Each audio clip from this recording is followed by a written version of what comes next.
Welcome to the Big Story. I'm Gretchen Ho. And I'm Shawn Yao.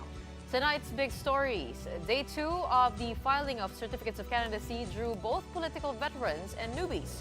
We have a rundown of the candidates that turned up today in a little while. President Bongbong Marcos signs the VAT on Digital Services Law. What is covered by this law and what does it mean for subscribers and consumers?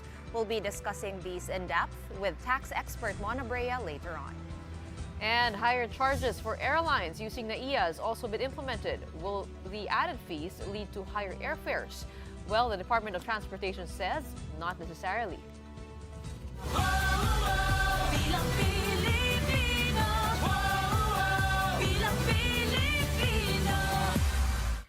Unlike yesterday when certificates of candidacy came in trickles, Day 2 of COC filing saw more personalities turning up at the 10th City of Manila Hotel. Quite a number of them were actually familiar faces seeking re-election or aiming to make a comeback at the Senate. But it won't be Philippine elections as we know it without the non-traditional candidates showing up as well. Juan Gualvez has this report. In a wheelchair, Imelda Marcos did not miss the chance to witness her oldest child take another shot at the national post. The 95-year-old former First Lady tagged along Senator Amy Marcos when she filed her certificate of candidacy on Tuesday. The re-electionist lawmaker is bannering the Nacionalista Party. She again explained why she opted off her brother, President Bongbong Marcos's senatorial ticket. Baka magkaroon ng iba't ibang kulay at hindi maari masara yung pinto sa iba't ibang sektor, mas maigi na. Alam naman natin ang halalan, madugo, mainit, mabagsik ang usapin, mas mainam na wala akong kalaban. The senator did not say if she is willing to accept an endorsement from Vice President Sara Duterte, who has openly criticized the Marcos administration. Impeaching the VPs on the agenda of the returning Magdalo party list. Staunch Duterte critic and former Senator Sonny Trillanes was even there to join his comrades in filing their certificate of nomination and acceptance. Pero malaking factor kasi yung ang pag-demonize sa amin before the public. Sa nakaraang administrasyon, lumalabas na kami talaga yung salarin, kami yung demonyo, kami yung kahit hindi ho totoo. Also trying to make a comeback in the legislative branch are former senators and 2022 running mates Ping Lacson and Tito Soto. Together with re-electionist Senator Lito Lapid, Lacson and Soto want to bring back their experience back to the upper chamber. I pledge to continue not availing of the pork barrel allocations in any shape or form. I will continue being a vanguard, if you will, of the annual national budget to the best of my ability. Former Senate President Soto, meantime, wants to bring proper decorum back at the upper house. I think procedures are very important. That will give a better environment, not only for the senators or the congressmen, but also the resource persons. There are returnees as well to the party list circle, like the re-electionist United Senior Citizen Party List and a teacher party list. Online personality Diwata or Deo Balbuena in real life is the fourth nominee of Vendors Party List. Batas na gusto kong gawin tapos lalong-lalo na po yung sa karanasan ko din na medyo yung permit medyo napakahirap, yun kasi ang naisip ko. Gusto ko mag-implement ako ng batas sa pag-aralan na para mas mapadali. Unlike Diwata, there are lesser-known personalities gunning for national seats. Among them is Betsaida Lopez, now on her third attempt to make it on the official ballot. Kapag hindi ako pinatakbong senador ng COMELEC, lahat ng mga taong involved na ako ay i-disqualified sa pagiging mahirap, ay isinusumpa ko ang mga taong yon. Eric Negapatan, another senatoriable, is promising to return the Marcoses' wealth to Filipinos. Sapagkat kausap ko ang lahat ng mga hari ng mga bansa, by this 2025, wala na pong bibili ng bigas. Wala na magbabayad ng tubig. Wala na magbabayad ng kuryente. The Commission on Elections has said it will accept all COCs from anyone so long as proper forms and documents are submitted. COMELEC has 5 days from receipt of COC to determine whether or not a candidate can be considered nuisance. titignan po namin, meron pa rin naman po dalawa natira para ma-determine kung ikaw ay bona fide nakakandidato. Tignan namin ano ba actuations mo nung nag-file ka ng COC. Naiintindihan mo ba yung tinatakbo mong posisyon? Yung bang mga ipinangako mo ay nasasaklaw ng posisyon na gusto mong takbuhan? For News 5, Mon Gualvez, we are One News. So welcome back, Sean, to the chaos that is Philippine elections. I like specifically timed my return just in time for the filing of COCs because it's the circus that we cannot miss. Well, yesterday and today we saw a slew of, I would say, content creators, vloggers, file their certificates of candidacies, but also the ordinary Filipinos. And ito nga, pinag-uusapan nga namin kagabi kung ano ba yung magka-qualify as a nuisance candidate. Number 1, if you make a mockery of Philippine elections. Number 2, if you cause confusion. And number 3, if you don't have a bona fide or bona fide intention of running. Na yun yung parang pinagdedebatihan. Kailangan may partido ka, kailangan meron kang resources. Pero ang popularity, may jurisprudence na. You don't need to be popular to run. Yun nga. But I think empirical evidence will show that you have to be popular to win. Diba? Not saying na you have to be popular on a national scale. But even kung sa barangay mo sikat ka ganyan, it will really help. Well, and demokrasya to eh. So mahirap mong paghiwalayin na, the freedom of people to want to That's run correct. and to want to represent, right? So it's kind of a slippery slope. Like how does the Supreme Court rule on these things, diba? Na parang demokrasya tayo eh. Totoo so, yan. kailangan natin mabigyan ng chance. Pero ang lahat. popularity, usually, it benefits the candidate when they are coming from a strong political family or they have showbiz. relatives o showbiz, pwede rin. But hindi pa ganoon ka-tested ang content creators because in the past, for example, Mocha Uson lost the elections and she's said to be running again this year. Meron din mga vloggers katulad ni Ross Martan na sinasabi niya, hindi daw siya bobo, kaya daw niya aralin ng lawmaking. Si Diwata, nakita natin kanina, representing the vendors, he is the 4th nominee. Sinasabi niya, yung mga walang pwesto na vendor gusto niyang ipagtanggol, bubusin ng kooperatiba, at magbibigay siya ng unli pares, unli rice with free soft drinks pa sa kamara. Okay, so si Ross Martan, I think pinag-uusapan siya today, no? All over social media, I've been seeing her name. May mga comments pa na, ano ba yan, pinabili lang daw ba ng suka kasi nakachinela siya sa filing. But there's nothing that excludes her from That's correct, running, that's right? correct. But whether they can turn views into votes, that's another thing. Well, we'll have to see, no? Because social media has been playing such a big role in the past how many elections? 4 or 5 elections already. So we'll see kung ano yung pambato ng mga content creators natin. Speaking of social media, I think our next politician who filed the certificate of candidacy kind of learned the game of social media the past years, and it could be, the best way for him to get a foot into Philippine politics and into Congress. Well, that's how veteran human rights lawyer Shell Jokno sees his being chosen as first nominee of re-electionist Akbayan. Jokno joined Akbayan on September 17, just a week before Comelec declared the group as one of the winners in the 2022 party list race. Akbayan assumed the seat vacated by Anwaray after its registration was nullified by Comelec. For attorney Jokno, representing his new party is both a principled and a practical decision. On our sister program Storycon, he also weighed in on why so-called progressive candidates do not fare well in surveys despite their issue-based platforms. For him, it is a matter of name recall and media exposure. Kahit na hindi campaign period, nasa kanila yung resources, marami sa kanila ay nasa pwesto na. Samantalang kami mga progresibong kandidato, alam nyo naman, taghirap tayo pagdating sa mga resources na ganyan. At para lang makapasok sa new cycle is also a challenge for us. Meanwhile, former Senator Ping Lacson is raring to go back to the upper chamber, and he promises to pick up where he left off, scrutinize the national budget. He is also revisiting measures that will cleanse the Philippine National Police. Yung organization, in place naman dyan yung tinatawag na Internal Affairs Service. Dangan nga lang, medyo walang ipin. Wala masyadong ipin yun. Kasi parang ang talaga nasusunod pa rin si PNP. Dapat bigyan ng independence. Kasi nasa PNP law na yun eh. Of course, dapat palakasin din yung PLEB, yung Fifth Law Enforcement Board. Kasi parang naging dormant yun eh. Napakagandang rin nun. Kaya lang, babantayan din, dapat may mga safeguard.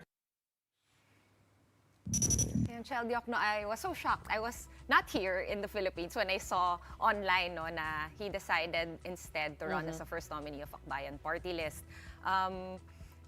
I think it's a wise decision for him and definitely easier to get in his That's foot correct. in the door. Oo. Kasi ito recently nga na nabigyan nga ng seat ang Akbayan dahil sa disqualification case dun sa Anwaray. So ito yung sinasabi nila Ronald kanina sa story ko na matagal-tagal na ang narinig ko 2 dekada na before they last held a position in Congress. Correct me if I'm wrong. So Hindi naman 2 dekada. Parang- Kasi naalala ko pa si Walden Hindi ba? Bello nung bago pa akong mali siguro yung pagkakarinig ko kanina. Pero di naman 2 dekada, but you're right. Starting around the time of President Duterte, a lot of these National Democratic, yung mga socialist group, they call it, ano ba tawag sa kanila, mga anak pawis, Akbayan.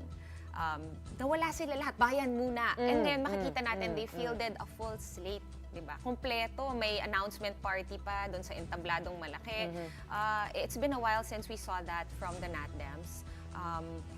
So exciting for me na makabalik sila after nila mawala for nakakailang since the time of President 2016. Duterte. Sabi ni Shell kanina kung dati nila mabagit-bagit yung human rights. Ngayon medyo kaya na. Saka medyo uso ngayon conversation. But he also said that he has learned how to do messaging correctly by listening to experts, communication experts, and that's where we bring in the power of social media, how he has been present on TikTok with his videos. And we have guested him here and he has explained to us, diba, yung whole rationale niya of learning TikToks, and he is the head of the Free Legal Assistance Group.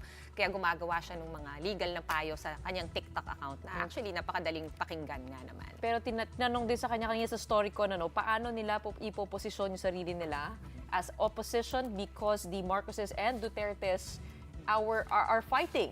So ang sabi nila, they look to Risa Contiveros as a good example of a balancing act in criticizing both parties and staying true to their principles as the traditional opposition. And still displaying how they are willing to work with the majority kahit na they are quote-unquote the opposition or they view themselves also as fiscalizers or the opposition. Now, speaking of Risa Ontiveros, maganda na binanggit mo siya dahil naaalala ko before, she only won on her 3rd Senate try. Oo nga. Tapos naalala ko rin dati, lagi siyang nababash at tinotroll. Kumbaga yung social media game niya, hindi pa mataas. Ngayon, kasi meron na rin siyang team na mabilis mag-release ng kanyang mga videos from the hearings. Yes. Tapos yung pagkaka-edit, kung mapapansin mo, parang Gen Z pang ano talaga, pang TikTok kung baga. Exactly. Okay, well, more local politicians also filed their COCs or certificates of candidacy for the 2025 midterm elections. Mobile journalist Julie Baiza gives us a rundown of day 2.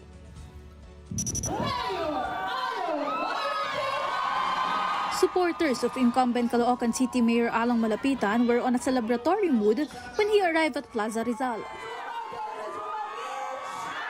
He was joined by his family, running mate Vice Mayor Ana Karina T. Limsico, and other members of their slate. Together, they filed their certificates of candidacy at the COMELEC satellite office in the mall earlier today. The Malapitans have long dominated local politics in Caloocan, one of the vote-rich cities in Metro Manila. But for the 2025 midterm elections, Malapitan will be running against former Senator Antonio Trillanes IV, who will file his COC tomorrow for the mayoralty. Siyempre, lagi naman pag may kalabang ka, laging may challenge yun, di ba? Pero okay lang, at least magkakaroon din ng mga choices ang mga taga-Caloocan. Sir, baka meron kayo sa kanya, message sa kanya? Wala. In Quezon City, most of those who filed their COCs today were councilor aspirants. Among them is former TV reporter Dolan Castro, who will run in the 1st District. Nabigo man tayo nung una pero hindi tayo huminto. Nabigo tayo nung una pero hindi tayo sumuko. Nabigo tayo pero higit sa lahat po, hindi tayo nagtago. Kaya po wala pa tayo sa pwesto pero tuloy po ang ating serbisyo. Tayo naniniwala na yung ating advocacy at mga programa na sinulong, lalo na sa mga senior citizen, mga PWD, mga solo parents, mga kabataan ay talaga namang nagtuloy-tuloy tayo at hindi tayo tumigil. Kiko Del Mundo and attorney Jesus Miguel Suntay also filed their COC for councilor in the 4th District. Over to Pasig City, 6 party mates of Mayor Vico Soto filed their COC for councilor in the 1st District. There is no information yet as to when Soto will file his bid for re-election. In Taguig City, no one has yet filed a COC for mayor. In a Facebook post, former Mayor Lino Cayetano confirmed that he will not run again for mayor to support the re-election bid of incumbent Mayor Lani Cayetano. He will instead run for congressman in the 1st District of Taguig Pateros. Working closely together. We're going to be pausing for a quick break, but right after that, digital service platforms will now have to pay value-added tax or VAT. What is affected, and will this tax trickle down to consumers? The details when the big story returns. Stay with us.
Welcome back. You're still watching The Big Story here on One News.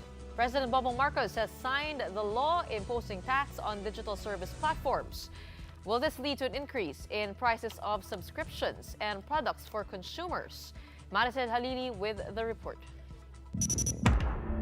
Now watching taxes on digital services. These include Netflix, Disney Plus, and other streaming platforms. President Bongbong Marcos signed a law imposing value-added taxes on digital services.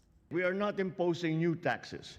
We are simply strengthening the authority and streamlining the process of the BIR to collect value-added tax on digital services. Under this piece of legislation, a 12% VAT will be imposed on all digital services platform based abroad but has a market in the Philippines. The law also covers online shopping platforms.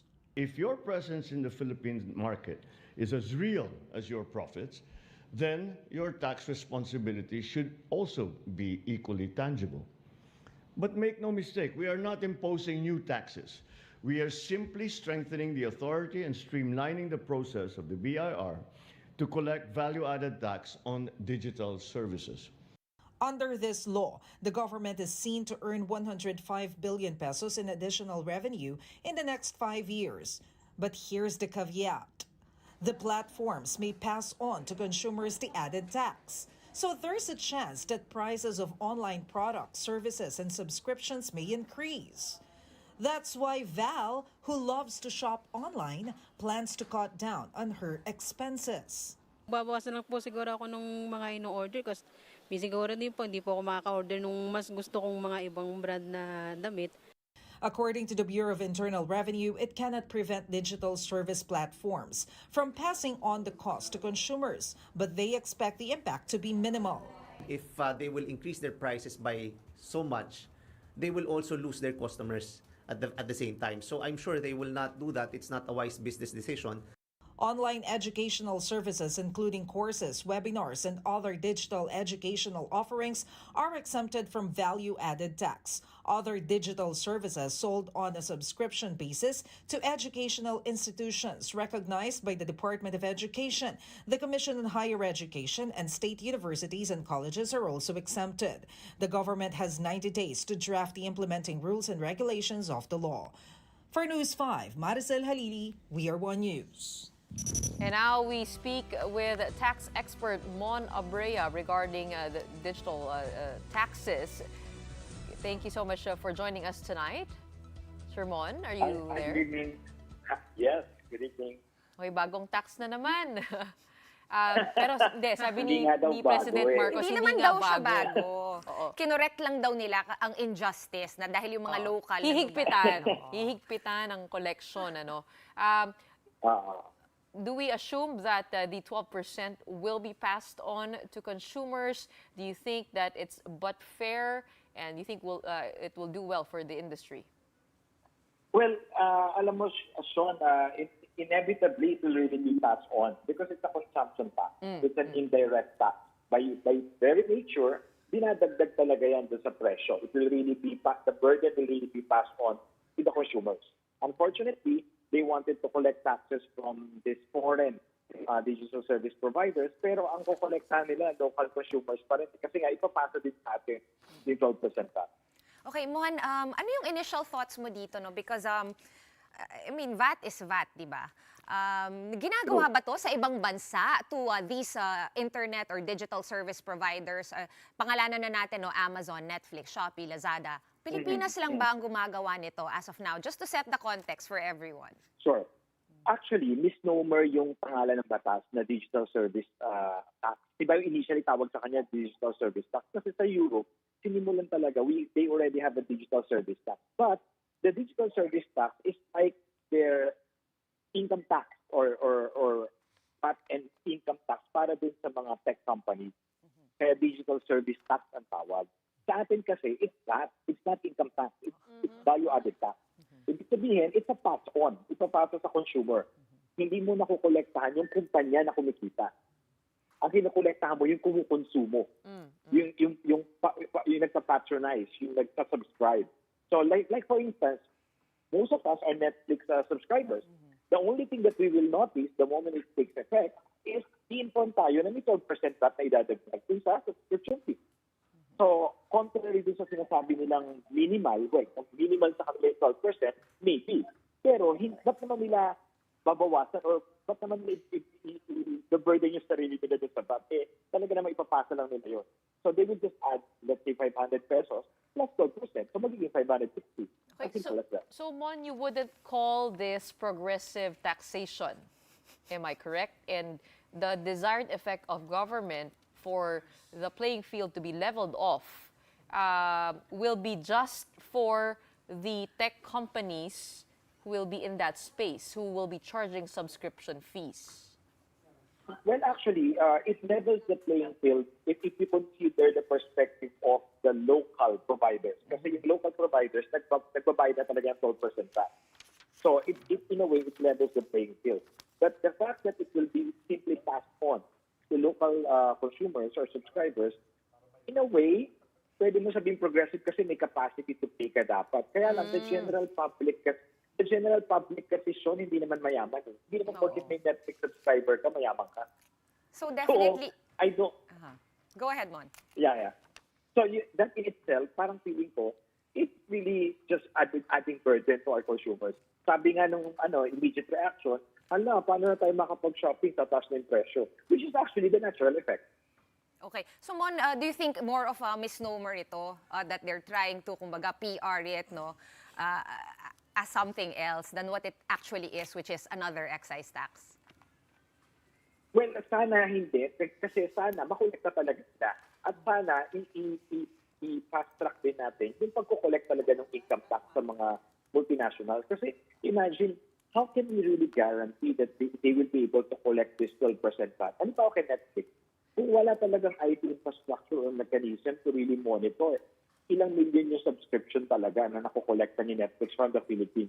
Diba? So parang nagdagdag lang tayo ng bayad, tapos di pa rin nila nakolekta. Tapos yung sasabihin na iba-block, diba? O hindi tayo din nagdusa pag pinlock si Netflix. Parang, I mean, it's really parang double-edged sword there. Definitely we want the government to collect for revenues, pero sana may infrastructure sila to actually collect it, monitor and collect it. Otherwise, nadagdagan na naman yung gastos natin, tapos hindi naman nila nakolekta. Oh, alam mo, Gretch, mo, naalala ko lang dito yung Pogos, nung ginawa silang legal, no, at i-regulate daw, di ba? Kukunan daw sila ng tax kasi sayang naman daw na tumatagas lahat ng pera. This money keeps flowing around and nobody is collecting it. And then finally, when they did start collecting, they didn't actually collect that much or as much as we thought. Now, let me continue, no. The DOF said na ang ine-expect nila just for next year, at 50% compliance, 7.25 billion pesos daw makokollect. And in 5 years, 102.12 billion pesos. Mon, is that possible in real terms? What do you think? Maybe it's even smaller if you will look at the e-commerce ecosystem na sobrang laki talaga ng mga online transactions. Pero I always come back din sa, pag nag-project sila, dapat we hold them accountable. After 1 year, let's see whether they really collect it. Kasi ang dami na natin dinadagdag na tax, hindi naman nila nakokolekta. Sabi mo nga si Pogo tax. Nung in-implement siya, nawala si Pogo. Imbis na nakakolekta. So parang, are we really, ano ba talaga yung objective ko? Gusto mo ba talaga makakolekta o gusto mo na manakot? Gusto mo lang maging busy? Diba? Kasi even, for instance, for BIR, ang dami na nilang kinokolekta. Kaya niyo pa ba? Oo nga. Pero to be fair, ang projection ni DOF, 50% compliance lang for next year. Is that a fair 50%? Are we even hitting that in terms of collections? I think it's a conservative estimate. That's fair. Pero sana, diba, talagang they have the mechanism to make sure na lahat ng mga foreign providers, kasi identified na naman natin the bigger ones. I don't think we really need 100%. But at least we focus on the big ones, diba? Okay, Mon, how difficult would it be to chase after these non-resident digital service providers? Napaka-broad ng scope na yun, no? Kasi tinitignan ko yung nakalinya na line item. It includes cloud services, platforms providing downloadable digital content. So kasama ba dyan ng, let's say, Dropbox, Google Drive, di ba may subscription din yun? Paano yung mga... Lahat ng may subscription kasama, di ba? Paano yung mga news outlets? New York Times, Washington Post, etc. Kahit yung mga Rappler, ganyan, di ba? Na meron ding... Supposedly kasama lahat kasi ang in-exempt lang is yung educational Diba? So anything na dumaan sa online platform, supposedly covered nitong 12%.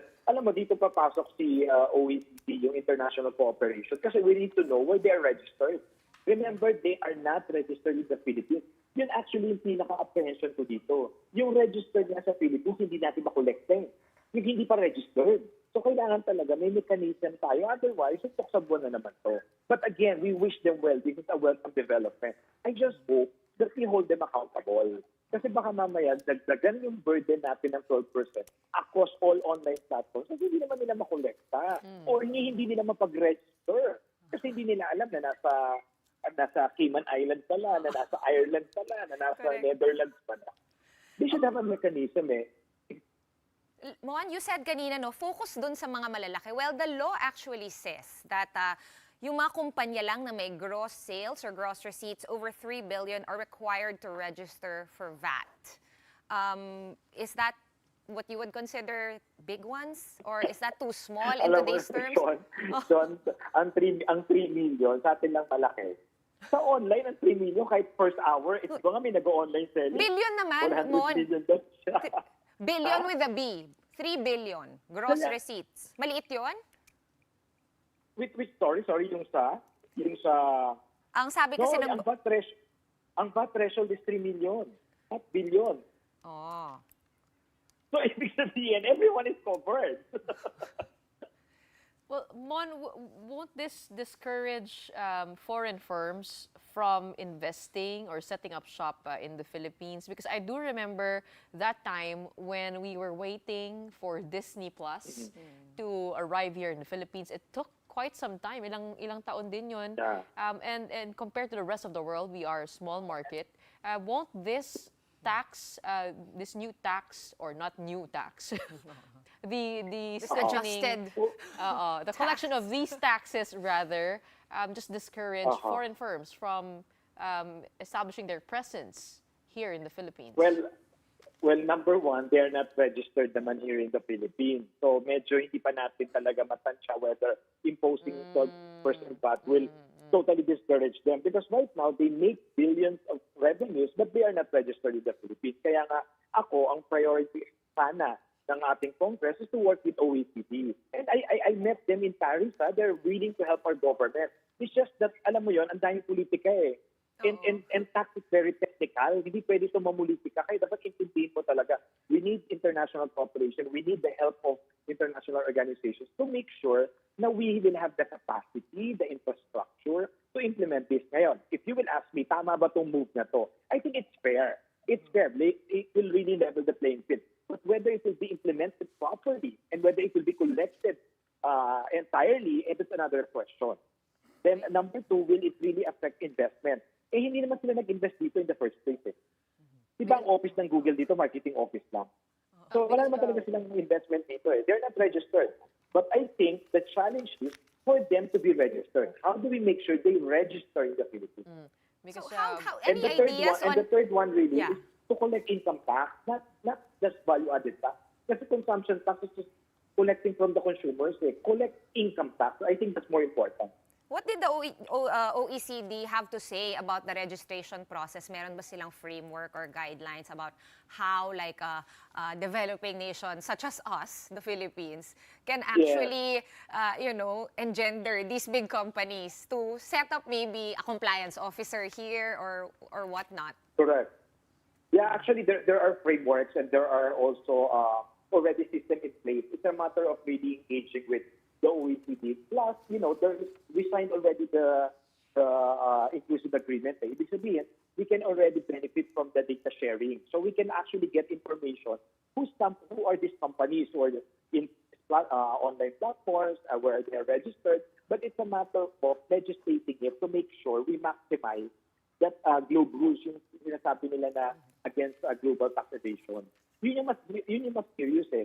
Ito kasing 12% VAT, medyo hindi naman sa minadali. Pero it's really more of a short term rather than a long term. Or medyo low-lying eh, mas madali. Mas madaling ipasa.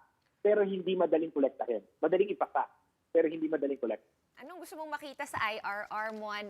As we know, the law has just been signed. So we have a couple of months yet before the IRR is released. Anything we should be watching out for? Honestly, how will the digitalization really make it easy? Kasi imagine mo, for VAT registered companies, ang burden ng withholding at remitting that VAT is nasa kanila. So if, let's say for instance, ABC company, nag-bill ka sa mga foreign digital service providers, ikaw ang dapat mag-withhold at mag-remit. Eh paano kung hindi sila registered sa Philippines? So problemahin mo pa. At ikaw i-assess ni BIR. So magkaroon ng mechanism na ang burden hindi mapupunta sa ating mga domestic corporations or taxpayers, and to really make sure na may transparency na makukolekta talaga nila ng tama at hindi na naman witch hunt. Kasi baka mga witch hunting na naman sila kung ano yung nakita nila sa Facebook or online. Dapat talaga mayroong data gathering and analytics. And we know, speaking of leveling the playing field, 5% of the money collected from those taxes will go to creative industries. Is that enough? And also, alam natin na ang talagang makakatulong dito ay doon sa brick and mortar stores. Compared to those who sell on Lazada, Shopee, TikTok, medyo doon magle-level ng konti. Ano, dapat bang may True, limit agree. 'yon? May limit ba dapat sa ipapasa or is 12% fine? Because may withholding tax din na 1%. We also discussed that this year. Yeah. Again, by nature, the 12% VAT as a consumption tax is an indirect tax. Talagang pass-on yan pinapasa. So it's really not a question of whether it's fair or not because that's the nature of the tax. The fact na 12% VAT yung ipapataw nila, pwede talaga ipasa yung legally. Pero yung 1% withholding tax is not value-added tax. It's an advanced income tax. So it's a separate thing. Uulitin ko, ang issue ko dito sa 12% VAT on foreign direct digital service provider, kinokolekta mo sila ng VAT pero hindi mo sila kinokolektahan ng income tax. Unlike yung local brick and mortar o yung mga online sellers, kinokolekta mo na sila ng VAT, kinokolektahan pa sila ng income tax through the withholding tax na 1%. Okay. So in that regard, hindi patas. So hindi pa rin patas. Kahit na tinry nila gawing i-level yung playing field, what you're saying, Mon, is it's still not level until they also collect income tax from these foreign non-domiciled DSPs. Pero mahirap din gawin yun. Even yung 5%. But honestly, hindi ba mahirap kolektahin yung VAT na hindi sila registered dito? Mahirap din yun. Yes. And I guess last question na lang, Mon, since related to taxation, some of our officials are saying na hindi nga fair, no, na magbigay daw ng VAT tax exemption to foreigners, whereas I believe almost all the countries you can get a tax exemption on VAT. Your thoughts? To tourists? Sorry? Or is this for the tourists? The VAT Yes, for refund tourists. For tourists. Yes. Again, honestly, if we really want to be globally competitive and attract tourists, I think it's necessary. But sana na, meron na namang mechanism. Kasi baka mamaya, ano na namang budol-budol mangyari sa airport. Kasi diba, sa Europe, napakadali ng refund eh.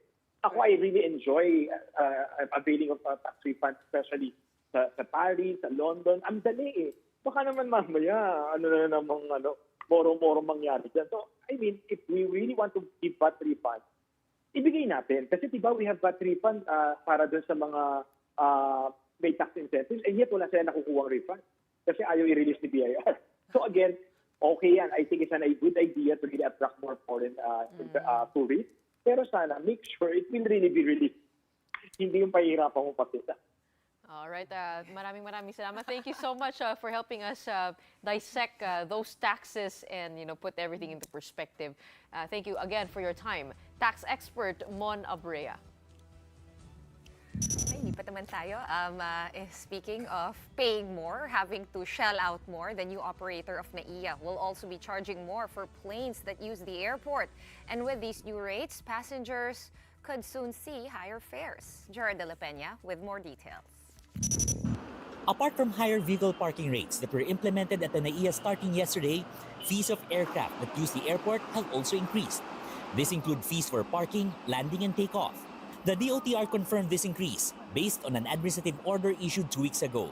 And according to the airlines, the new rates are quite substantial, which are 60% to 300% higher depending on the size and weight of the aircraft. During today's aviation summit, DOTR Secretary Jaime Bautista admitted that there is a need to raise various airport rates so the San Miguel-led new NAIA Infrastructure Corporation, NAIA's new operator, can recoup their investments on the rehabilitation projects. The last increase was in year 2000, no? So for the last 24 years, there were no increases in these fees that we charge to the airline, no? And if you will compare the rates that we have before the increase, we are the cheapest in Asia. The reason for this is for us to be able to generate revenue, no? Especially the concessionaire, for them to be able to finance the infrastructure requirements, no, to modernize the airport. But with the added fees, there is now a concern that this will have an effect on ticket prices. Bautista said this is expected. If it will increase, it should not be a huge increase, no? Because the airlines, no, can absorb part of it, no? Part of it can be passed on to the passengers, no? So But this is for the concessionaire to be able to also recover their investments. No? The airlines are already recovering from the pandemic. They are making money. No? So I think they can also share in this airport development modernization program. Senator Grace Poe, who spoke at the summit, said she supports airport modernization projects, but she also urged Bautista to review the adjustments as these could deter airlines from flying into the Philippines. A substantial increase in airport charges, which include landing, takeoff, and parking fees, are necessary to fund airport modernization and improve passenger experience. But perhaps this could be reviewed, as the increase in takeoff fees for both international and domestic carriers could possibly affect the airline's viability to operate flights to the Philippines. We may have beautiful beaches, but if it's very expensive to come here compared to other countries, like our other ASEAN neighbors, it might be difficult for us to continue competing.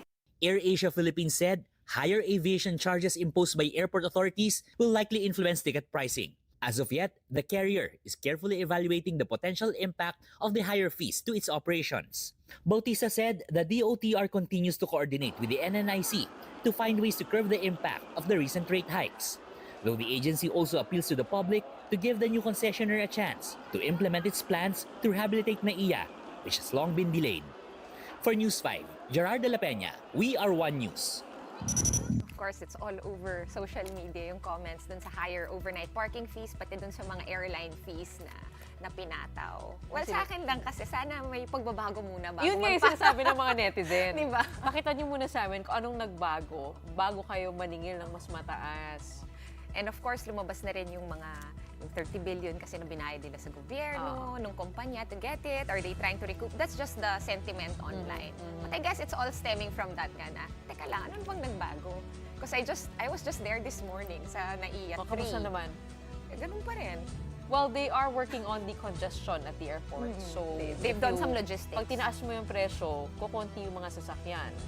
And may mga suggestions na lumalabas na mag-grab na lang daw o yung parang ube na bus. Yes. Yung point-to-point Yung bus. point-to-point. Para kasi mura na lang siya relatively kung everyday ka magbabayad ng parking. Ang mahal ng parking kasi. 1,200 for overnight. But a lot of people are commenting on that, no? Kasi kahit di sila masyadong apektado, right now we don't know kung mapapass on to consumers yung higher fees na charge sa airlines. But for sure, yung overnight parking fees, mararamdaman talaga yun ng mga consumers. And a lot of them are saying, no, when I take kunyari, you're from Manila and you take a 3-night business trip to Cebu, you have to pay so much. It's almost the same as one-way flight ticket mo. That's correct. Or possible two-way flight ticket. And if you're coming from the province and you have no choice but to leave your car at the airport, yun ang medyo masakit. Masakit. Well, we do hope to see more developments to justify those costs, just like... We want to be proven wrong. And we want to stop complaining. Okay, we'll take another quick break for now. When we return, Taal volcano erupts this afternoon. We'll be giving an update when the big story returns. Keep it here on One News.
Welcome back. You're still watching the big story here on One News. Bilang Pilipino, bilang Luzon, two towns caught right smack in the middle of controversy. Bamban in Tarlac and Porac in Pampanga have been under the spotlight these few months. Criminals have used these areas as hotbeds for illegal gambling. And now that they are under national scrutiny, the question is who will run, and that holds more weight. Brian Basa reports. The ombudsman made it clear Alice Guo committed grave misconduct that kicked her out of office as mayor of Bamban, Tarlac. But without a final decision by the Supreme Court, she can run again. Solicitor General Minardo Guevara said in an interview with Storycon that none of the cases against Guo, including the ombudsman's decision dismissing her from service, has attained finality. The same is true for the other cases filed against her, including the quo warranto and the petition for the cancellation of Guo's birth certificate. And even if these cases have been decided against Guo, appeals often delay the final verdict. Now the question is, will she give it to Guo this midterm election? Her lawyer says she will decide this week. In Bamban so far, there's only one mayoralty bet, Joey Salting, who heads the largest barangay in that town. This is his second attempt at the seat after losing to Guo in 2022 by a mere 468 votes. Salting will be running under the Nationalist People's Coalition. His running mate is suspended Councilor number 2, Jaji Sales, and the tandem has nothing but kind words for Guo while keeping distance from the Pogo fiasco. Napakasipag niya at napaka-supportive. Sa problema niya, wala kaming alam doon. Kung nga po, 10 years na akong barangay captain dito pero hindi kami nakapasok sa Pogo. Lahat po kaming nanunungkulan dito, wala po kaming alam sa Pogo. Maganda po ang ginawa ni Mayor Alice. No doubt po yan, maganda po. Pero yung pong sa mga kontrobersiya, let the court decide na lang po. Mas gusto ko nasa kay Tito Joey. At kay Tito Joey Salting, nasa kanya ang kauunlad ng bayan ng Bamban. Some 30 kilometers away from Bamban is the town of Porac in Pampanga. What was once a quiet town rose to fame for housing the country's biggest pogo hub. But still, some residents are not feeling any financial gain from it. That's why they still depend on handouts from local officials. And this mindset they intend to carry come decision day. Yung gusto ko pong iboto sa Mayo, yung maalalapitan. Yung hindi ka mahihirapan pag linapitan mo. Yung makakatulong sa mahihirap. Yun lang pong gusto kong, yung pag may nanalo, yung matutulungan niya yung ibang tao, hindi yung pag nanalo na, hindi ka na kilala. Ang pinakaayaw ko po sa mga binoboto natin, yung lalapitan mo, emergency, tuturo ka sa iba, pumunta ka sa ganito, sasabihin niyang ganun sa'yo. Tapos, pupuntahan mo yung tinuro niya, ililipat ka na naman sa iba. O halimbawa po, emergency, namamatay na yung nilalapit mo sa kanila para tulungan. Mamamatay na bago ka matulungan, di ba? There are two mayoralty candidates in Porac at the moment. There's lawyer and former Vice Mayor Charlie Santos and former Councilor Mike Tapang, who was seen with businessman and reputed political kingmaker Bong Pineda. Incumbent Mayor Jaime Capil, who is under scrutiny for alleged links to Pogo, will be making his re-election bid on Thursday. In Porac, Pampanga, for News 5, I'm Brian Basa, and we are One News. In other news, former presidential spokesman Harry Roque is still hopeful that the Supreme Court will keep him away from the investigation of the House Quad Committee's investigation. Yesterday, the High Tribunal junked Roque's petition for a writ of amparo that will lift the lower chamber's arrest and detention order against him. The lawyer filed separate petitions for certiorari and prohibition meant to stop the House from compelling him to attend hearings and submit documents. The Quad Committee is probing Roque's alleged involvement in Pogo operations. Bilang isang abogado, bilang isang officer of the court, ginagalang ko po yung pagbabasura ng Korte Suprema sa writ of amparo. Bagamat maasa pa rin po kami na titignan pa rin ng hukuman yung merito doon naman sa aming petisyon ng certiorari at prohibition. We're keeping our fingers crossed. Bagamat nauna ko na pong sinabi na bilang officer of the court, talagang gagalangin ko po ang desisyon ng korte. Embassy officials are having a hard time repatriating Filipino workers in Lebanon. That's because the Lebanese immigration is closed and cannot issue travel documents to Filipinos without passports. In total, 1,544 Filipino migrant workers have enlisted for repatriation. The Department of Migrant Workers, or DMW, is now working to get a chartered plane for the OFW stuck in Lebanon. The DMW said the OFW should not worry if their employers will not permit them to go. Paalaman sila o hindi, ang importante po makuha po natin sila. No? Kami na po ang bahala makipag-usap sa employer. Pupuntahan po ninyo sila doon sa kanilang mga bahay? Sa abot po ng aming makakaya. Israel has bombed Lebanon with a series of airstrikes which killed its target, the leader of the militant group Hezbollah. Iran has retaliated with 400 missile attacks against Israel. But Israel has an Iron Dome, a defense system that intercepts missiles in the air. Now, before we go, and in case you missed it, Taal volcano erupted this afternoon, spewing an eruption plume some 2 kilometers into the sky. The phreatomagmatic eruption lasted 11 minutes and was triggered by a minor explosive event due to the interaction of magma and water from the crater. FIVOC says that Taal remains at alert level 1 as it continues to monitor the volcano. It also warns against going to Taal Volcano Island while the alert level is up, as well as the permanent danger zone around the volcano. Ang kailangan lang po talaga ay iwasan ng Taal Volcano Island. Paulit-ulit na po tayo dyan, na pwede po magkaroon tayo ng mga minor explosive eruptions dyan sa Taal Volcano Island. Hindi lamang po ito ganun, no? Meron din po itong mga hazards na dulot, katulad po ng mga minor base surge. Nakita po natin sa video na meron pong maliit na base surge na tumakbo po dyan sa loob po ng main crater. No? At meron din po yung mga kasamang volcanic gas na ini-expel.